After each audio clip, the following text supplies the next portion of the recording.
మిత్రమా, మన క్యారెక్టర్ గురించి ఒకరు వేలెత్తి చూపిస్తున్నారు అంటే దాని అర్థం వాళ్ళకి నచ్చినట్టు నువ్వు బతకడం లేదని, అంతేగాని నీ వ్యక్తిత్వం చెడ్డదని కాదు. వాళ్ళు నీకన్నా గొప్ప నీతిమంతులని కాదు. విమర్శించే వాళ్ళ కోసం నీ వ్యక్తిత్వాన్ని మార్చుకుంటే నిన్ను నీలా ఇష్టపడే ఎంతోమందికి నువ్వు దూరం అయిపోతావు. మిత్రమా, వానలో నువ్వు తడవకుండా నీడగా ఉన్న గొడుగే వాన ఆగిపోయాక మోయడానికి బరువుగా అనిపిస్తుంది. అలాగే ఎవరికైనా కష్టం వస్తే అప్పు ఇచ్చి ఆదుకున్నప్పుడు దేవుడిలా కనిపించే నువ్వు అవసరం తీరిపోయాక రాక్షసుడిలా కనిపిస్తావు. ఈ లోకం తీరు అంతే. వాళ్లకు నీతో అవసరం ఉన్నంత వరకే ఎవరితోనైనా నమ్మకంగా ఉంటారు. అవసరం తీరిపోయాక వెన్నుపోటు పొడుస్తుంటారు. గుర్తుపెట్టుకో. మిత్రమా, మోసం చేయడం తప్పైతే మోసపోవడం కూడా తప్పే. అది తెలుసుకొని ప్రతి క్షణం అప్రమత్తంగా ఉండడం నేర్చుకో. మిత్రమా, ప్రాణం ఉన్నంత వరకే మట్టి నీ కాళ్ళ కింద ఉంటుంది. ప్రాణం పోయాక అది ఏ మట్టి నీ శరీరం పైకి వస్తుంది. నిన్ను నువ్వు కోల్పోయి సంపాదించిన డబ్బు, గొప్ప కోసం అప్పులు చేసి కట్టుకున్న బంగళాలు, ప్రేమలు కురిపించిన నీ స్నేహితులు, కోపం తెప్పించే నీ శత్రువులు ఎవ్వరూ నీతో రారు. దేన్ని నీతో తీసుకెళ్ళలేవు. నువ్వు చేసిన పనుల వల్ల వచ్చిన పాపం పుణ్యం తప్ప. అందుకే రేపటి కోసం పరుగులు తీస్తూ ఈ క్షణాన్ని వృధా చేసుకోవద్దు. మిత్రమా, ఈరోజు నీది, రేపు అనేది నీది కాదు. అది నీ చేతుల్లో లేదు. కాబట్టి ఇప్పటి నుంచి ప్రతి క్షణం నీ కోసం నువ్వు బతుకు. నీలా నువ్వు బతుకు. మిత్రమా, సవాలు లేని ప్రయాణాలు కావాలని ఎప్పుడూ కోరుకోకు. ఎందుకంటే నీకు ఎదురయ్యే ప్రతి సవాలు ఏదో ఒక పాఠాన్ని నేర్పిస్తుంది. అలా నేర్చుకున్న ప్రతి పాఠం మరో 100 సవాళ్లను ఎదుర్కొనే ధైర్యాన్ని ఇస్తుంది. మిత్రమా, కొన్ని సందర్భాలలో తెగింపు చాలా అవసరం. నువ్వు తెగించి తీసుకున్న ఒక్క నిర్ణయం చాలు నీ తలరాతను తిరగరాయడానికి, నీ లక్ష్యాలని చేరుకోవడానికి. అవకాశం వచ్చేదాకా అడగడం కాదు, అవకాశాలు సృష్టించుకోవడం అలవాటు చేసుకో. పుట్టిన కుటుంబం, పెరిగిన వాతావరణం, ఎదురైన పరిస్థితులు ఇవన్నీ కలిసి వచ్చి అందలాన్నెక్కించితే అది విజయం కాదు. ప్రతిరోజు పరీక్షలు ఎదుర్కొంటూ సమస్యలు స్వాగతం పలుకుతుంటే పరిష్కారాలతో వాటికి వీడ్కోలు పలుకుతూ సాగిపోతేనే అసలైన విజయం అంటారు. కాలం వీరిని మాత్రమే విజేతలుగా చరిత్రలో నిలబెడుతుంది. మిత్రమా, నువ్వు మాట్లాడితే కానీ మాట్లాడని వారిని దూరం పెట్టడం చాలా ఉత్తమం. ఈ రోజుల్లో బంధాలు నిలబడాలి అంటే నిన్ను నువ్వు కోల్పోయి పూర్తిగా వాళ్ళకు నచ్చినట్టు బతకాలి. అలా కాకుండా నీకు నచ్చినట్టు బతకడం ప్రారంభించడం మరుక్షణం ఆ బంధం ముగిసిపోవడమే కాదు, నీకు అహంకారి అని పేరును కూడా తెచ్చిపెడుతుంది. మిత్రమా, అసలు నువ్వు చేస్తున్న తప్పేంటో నీకు తెలుసా? ఒకరి మీద నమ్మకం పెట్టుకోవడం అది నీ తప్పే. నీ నమ్మకాన్ని నిలబెట్టాల్సిన అవసరం ఇక్కడ ఎవరికీ లేదు. ఎవడైనా స్వలాభం కోసం చూస్తాడు, ఆలోచిస్తాడు. వాడు మోసం చేశాడని, వీడు మోసం చేశాడని మరెందుకు అంతలా నలిగిపోతున్నావు? నిన్ను నువ్వు నమ్ముకో. కేవలం నిన్ను మాత్రమే నమ్ముకో.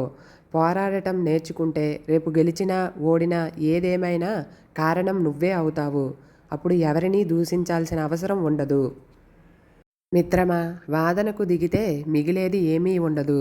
వాదన పక్కన పెట్టి చెప్పేది విని ఊకొడితే పోయేది ఏమీ ఉండదు. నీ బలం నిరూపించుకోవాల్సింది మాటల యుద్ధంలో కాదు, చేతలతో నీ పౌరుషాన్ని చూపించాల్సింది ఉడుకుమోతు గుణంతో కాదు. విలువైన నీ ప్రతిభతో అవతలవాడి నోరు మోయించాల్సింది. వాడికి లెక్క చెప్పాల్సింది చాలా ఉంటుంది. అది అంతా నీ ఎదుగుదలతో మాత్రమే సాధ్యమవుతుంది. మిత్రమా, మనం ఎన్నో కలలు కంటాము. అన్ని కలలు నెరవేరలేవు కదా. ఈ ప్రపంచంలో అన్నిటికంటే పెద్ద సమాధి ఏంటో తెలుసా? మన మనసు. అక్కడ ఎన్నో కలలు, ఎన్నో బంధాలు, ఎన్నో ఊహలు ఊపిరాడక అక్కడే చనిపోతూ ఉంటాయి. కాకపోతే అది కనిపించదు.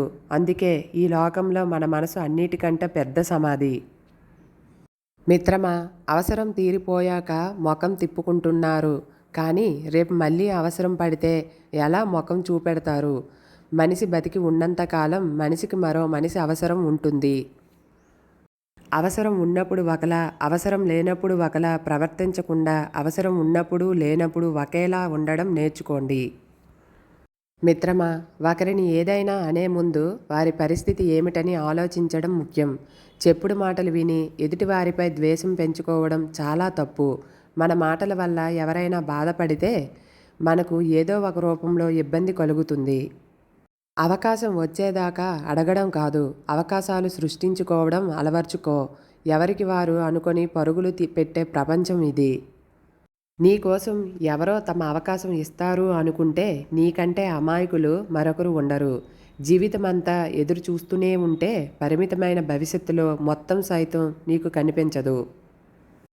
మిత్రమా, తప్పు, ఆ తప్పును కప్పిపుచ్చుకోవడానికి మరొక తప్పు, ఆ తప్పు నుంచి తప్పించుకోవడానికి ఇంకొక తప్పు, ఇలా ఒకదాని తరువాత ఒక తప్పు చేస్తూ పోతే సమస్యల వలలో చిక్కుకుపోతావు.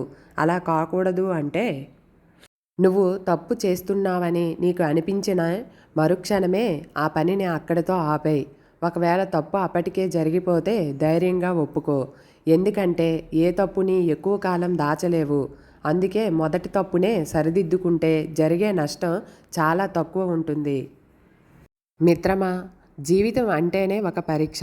నీకు ఎదురయ్యే సవాళ్ళే నీ ప్రశ్నలు, నీ అనుభవం నేర్పిన పాఠాలే వాటికి జవాబులు.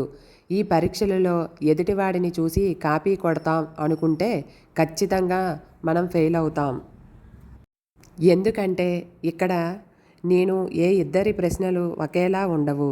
కాబట్టి ప్రతి ప్రశ్నకు సమాధానం నీ దగ్గరే దొరుకుతుంది. కేవలం నీకు కావాల్సింది ఆ సమాధానం కోసం వెతికే ఓపిక, తీరిక అంతే. మిత్రమా, జీవితంలో మనం ఎవరితో కలిసి ఉండాలనుకుంటామో వారితో మనకు రాసిపెట్టి ఉండకపోవచ్చు. కానీ కలిసి ఉన్నంతకాలం ఆ బంధం చాలా అందంగా ఉంటుంది, మరిపిస్తుంది, మురిపిస్తుంది. ఆ బంధం తెగిపోయాక భరించలేనంత బాధని మిగులుస్తుంది. కానీ గుర్తుపెట్టుకో, అలాంటి వారు నీ జీవితంలోకి రావడం వల్ల నీ హృదయం మరింత కఠినంగా మారుతుందని, ఉత్సాహంతో నీ గమ్యం వైపు పరుగులు తీయడానికి అదే సరైన సమయం అవుతుంది అని. మిత్రమా, మనసులో కోరికలు అనేవి కళ్ళెం తెంచుకొని పరిగెడుతున్న రేసుగుర్రం లాంటివి. ఒకదాని నుంచి మరొక దానికి ఇష్టం వచ్చినట్లు దూసుకొస్తూ ఉంటాయి. విచక్షణ, ఏకాగ్రత, దృఢ సంకల్పంతో ఆ కోరికలు అనే గుర్రాలని అదుపులో పెట్టగలిగితే నిన్ను మించిన స్థితప్రజ్ఞుడు మరొకడు ఉండడు. మిత్రమా, జీవితంలో నీకు ఎదురయ్యే కష్టాలను తలుచుకొని బాధపడుతూ కూర్చుంటే వచ్చిన కష్టం చచ్చినా పోదు. కష్టపడందే ఏదీ రాదు. వచ్చినా ఎక్కువ కాలం నిలబడదు.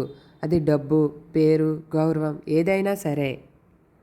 కింద పడిన కెరటంలా మళ్ళీ లేస్తూ నీ గమ్యం వైపు చేరే అందుకు పరుగులు పెడుతూనే ఉండాలి. గాలికి ఎదురు వెళ్ళడం పక్షుల నైజం. సముద్రపు అలలకు ఎదురు ఈదడం చేపల స్వభావం.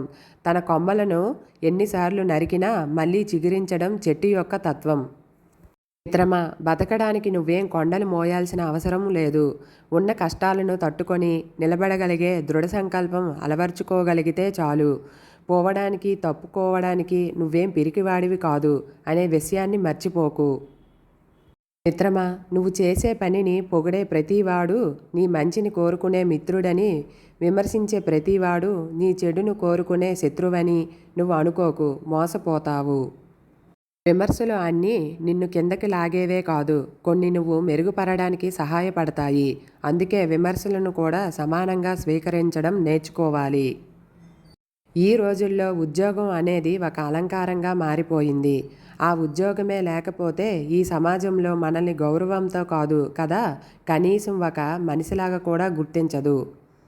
అలాంటి సమాజం గుర్తుపెట్టుకోవాల్సింది ఒక్క మాట: కటిక దరిద్రంలో కూడా ధైర్యంగా వెలుగువైపు నడుస్తున్న వారికి మీరు అండగా ఉండకపోయినా పర్వాలేదు, కానీ అవమానిస్తూ పడకండి. మిత్రమా, అసలు నువ్వు ఎప్పుడూ ఆశపడకు. నీది అనుకున్న దాన్ని ఎప్పటికీ వదిలిపెట్టకు. ఒకరితో నిన్ను నువ్వు ఎప్పుడూ పోల్చుకోకు. ఒకరి కోసం నిన్ను నువ్వు మార్చుకోకు. అలాగే ఒకరికి నచ్చినట్లు నువ్వు బతకాలి అనుకోకు. ఈ సూత్రాలు పాటించి చూడు. సంతోషం అనే మార్గం వైపు అదే నిన్ను నడిపిస్తాయి. మిత్రమా, 10 మంది 10 రకాలుగా అంటున్నారా? పర్వాలేదు, వాళ్ళందరికంటే నువ్వు ప్రత్యేకమని గుర్తుంచుకో. అవతల వారిలో లేని గుణం వారికి ఎప్పుడూ అవహేళనగానే ఉంటుంది. అయినా నువ్వు బతికేది నిన్ను విమర్శించే 10 మంది కోసం కాదుగా, నీ కోసం, నీ వాళ్ళ కోసం. సౌకర్యం అనే చట్రంలో చిక్కుకుంటే ఉన్న చోట నుంచి ఎప్పటికీ ముందుకి కదలలేవు. అది జీవితమైనా, నువ్వు చేసే ఉద్యోగం అయినా. మిత్రమా, ఓర్పు చాలా చేదుగా ఉంటుంది. ఎంత చేదుగా అంటే కాలాన్ని భరించలేనంత, అర్థం చేసుకోలేని వారికి అవమానాలు ఎదుర్కోలేనంత, శత్రువులకి మనం అవకాశంగా మారే అంత. కానీ పరిస్థితులన్నింటినీ ఓర్పుగా తట్టుకుంటే దాని నుంచి వచ్చే ప్రతిఫలం తీపి ముందు ఆ చేదు రుచులు తుడిచేస్తుంది. మిత్రమా, స్వార్థంగా ఆలోచించడం తప్పు కాదు. కానీ మన స్వార్థం కోసం ఎదుటివారి జీవితంతో ఆడుకోవడం చాలా పెద్ద తప్పు. ఎప్పుడూ డబ్బు అని దాని వెనకాలే పరుగులు తీస్తూ నీ విలువైన కాలాన్ని వృధా చేసుకోకు.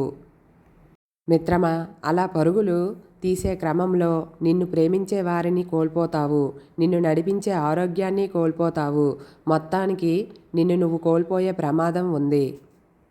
మిత్రమా, ఒక పెళ్ళైన స్త్రీ పైన పరాయి మగవాడు కన్నేశాడు అంటే ఆమె భర్త వ్యసనపరుడైనా అయి ఉండాలి, లేదా ఎందుకు పనికిరాని అసమర్థుడైనా అయి ఉండాలి, లేదా ఆమె అలంకరణ మరియు ప్రవర్తన పరాయి మగవాడిని ఆకర్షించే విధంగా అయినా అయి ఉండాలి.